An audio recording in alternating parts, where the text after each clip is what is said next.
Hey, Guardians, I've got one question for you. And one question only. Explosions!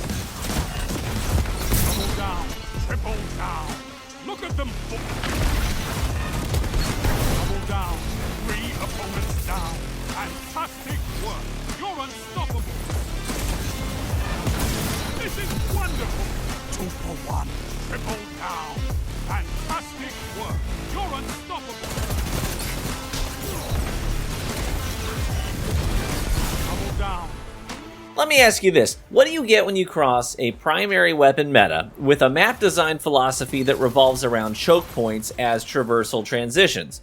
You get clustering. That's what you get. And this is where people are going to have to start making a mental shift. Because for years now, we've been in a sandbox where maximizing and optimizing damage is the #1 important part of your build, right? It's how do I make my 3-tap weapon a 2-tap weapon? How do I make this thing a one-hit kill? How do I dish out more damage than the other guy is in this duel?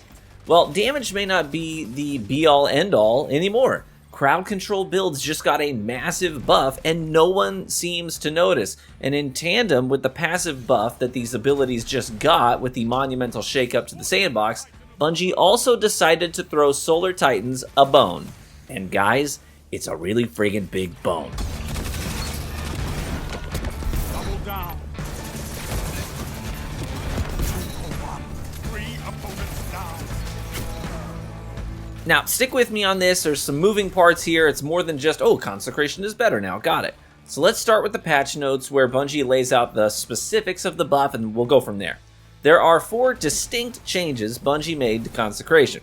First, they increased the distance the initial wave travels by 2 meters. So, pause. If you aren't familiar with Consecration, it's a 2-part melee attack. Part 1, you slide and input the melee command. You jump up into the air, raising 2 hammers above your head, sending a wave of fire out in front of you. This wave does a little bit of damage, but mostly it applies a lot of scorch stacks. While airborne, you can then input directional commands to change your trajectory in the air, which you most likely will need to do because your opponent's probably not just going to be standing still, they're probably going to be on the move.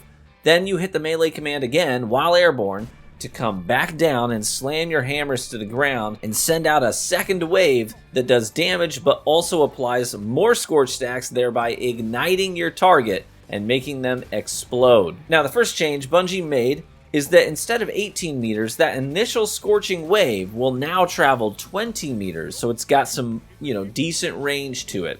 Change number 2, they also made it so that the second part of the attack, the ground slam, now reaches a meter into the air further than before. So that means that people can't just simply bunny hop off the ground to avoid the attack. It's going to reach up into the sky a little bit and grab them too. So they'll have to actually have some altitude if they wanted to jump over it. They want to avoid it vertically. Now, change number 3. Previously, the ground slam attack only traveled 16 meters, which is 2 meters shorter than the first wave. But they've now increased the ground slam wave travel distance to match the buffed initial wave, so they both go 20 meters now. And finally, the 4th change, Bungie increased the velocity of the ground slam wave from 16 meters per second. Now it's going to travel a whopping 24 meters per second. So it's going to travel 50% faster than before. Like, holy crap. Consecration is going further, it's going faster, it's reaching higher, and it's extremely difficult to avoid now unless you put down the Titan before they slam the ground, right? That's how you avoid Consecration. You got to kill the Titan before the second impact when he comes down with his hammers. I saw this change on paper. I was like, friggin' hold up. These are some serious changes. And not a soul is talking about it. No one's talking about it. Everyone's too busy trying to find out the new weapon meta to notice that Consecration is literally, it's a kill button now. You walk around the corner and see 6 people, and just push your kill button. Boom. So in the background gameplay, you're seeing double kills, triple kills, quads, 5 pieces, and full team wipes. Yes, even complete team wipes. But how do you leverage Consecration to take it to that level? I literally had a match on Citadel where I had over 20 Consecration final blows. Yes, 20 final blows by the end of the match.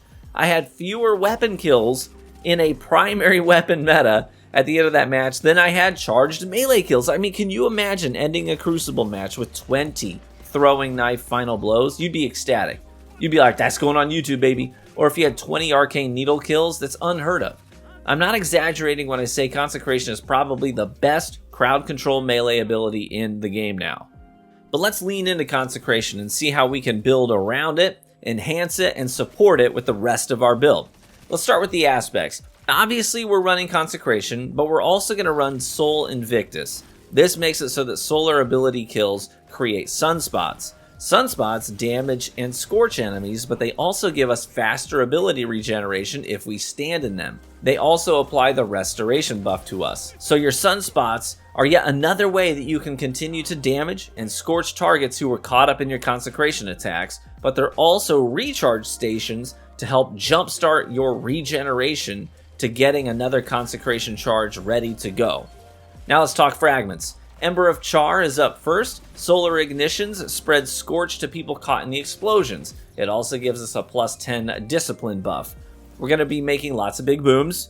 Now these big booms, they're going to be able to throw out scorching embers, which is really helpful for a couple of reasons, but the biggest reason is that it helps you identify via ticking damage numbers on your screen where enemies who survived the blast are hiding and trying to get their health back. This works all the time for me, where I'll do a Consecration attack, we get like a double or a triple kill, and then I see damage ticks on my screen, on my HUD. I turn and I see these damage numbers popping up, and it tells me, hey, there's a fourth dude. He's hiding around the corner. He got caught up in the attack. It's basically telling you where the stragglers are. You know, they're clutching their pearls and begging for mercy. Next up, Ember of Ashes. Increases the number of Scorch stacks you apply to targets by 50%. That's huge. More stacks means more big booms, right? Then, Ember of Eruption, and as the name implies, it increases the size of your ignition explosions. So obviously we want to catch more people in these explosions for big multi-kills, so this is a no-brainer. It also gives you a plus 10 strength bonus, which is obviously helpful since we're leaning into Consecration. And finally, Ember of Searing. Defeating scorched targets grants melee energy and creates a fire sprite. So that's a 20% refund on your melee charge for defeating scorched targets. And that's what we're doing, obviously. That's going to help us get our Consecration back even faster because we are literally scorching targets and then killing them with the ground slam and getting a nice chunk back towards our next Consecration charge immediately. For the rest of the build, I started out using thermites because they're fun for area lockdown and they work great in that regard. But I also enjoyed playing around with incendiary grenades too because they apply a ton of scorch stacks. So you can ignite someone with an incendiary grenade followed up by just the uppercut part of the Consecration. But let's move on to weapons. There are some great pairings here. One of my favorite weapons to run with this build was my Parabellum with Heal Clip and Adagio. It's a wicked kill chaining SMG between the buffed Heal Clip and the damage output with Adagio active. I had a ton of fun with it. Otherwise, an obvious pairing would be Monte Carlo. This auto rifle is comfortably B tier in my opinion, when it comes to dueling, I mean. So it's not bad, but it's also going to give you a ton of melee energy just for shooting people. You don't even have to kill them, just hitting them. So your Consecration uptime is going to be insane.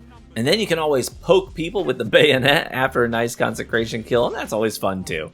And finally, let's talk exotic armor. At first, I was using Khepri's Horn, because Khepri's Horn is actually a pretty solid exotic for Titans. The wave does pretty big damage, it helps lock down areas, it's great for when you're getting pushed by multiple people, and then you can always slide through the barricade and activate Consecration after getting some free information through the Titan wall. So Khepri's is a solid option for a Consecration build, but ultimately I ended up really digging the Pyro Gale gauntlets. I felt like I was getting even more consistency out of the second slam for more free ignitions on enemies, plus the little tornado sticks around and tries to find more targets to burn, which in turn leads to more kills on scorched enemies, which in turn leads to more Consecration charges actively cooled down per match. I have to admit the super activation on Burning Maul with the Pyro Gales is not great, it's pretty weak, it's like a worse Nova Bomb. But the Consecration multi-kills more than make up for that. So that's what I really landed on as my preferred exotic armor for this build. But at the end of the day, Consecration has achieved a new form, a more dominant form. It's not exactly the buff I was looking for Solar Titans, but it's obscenely strong.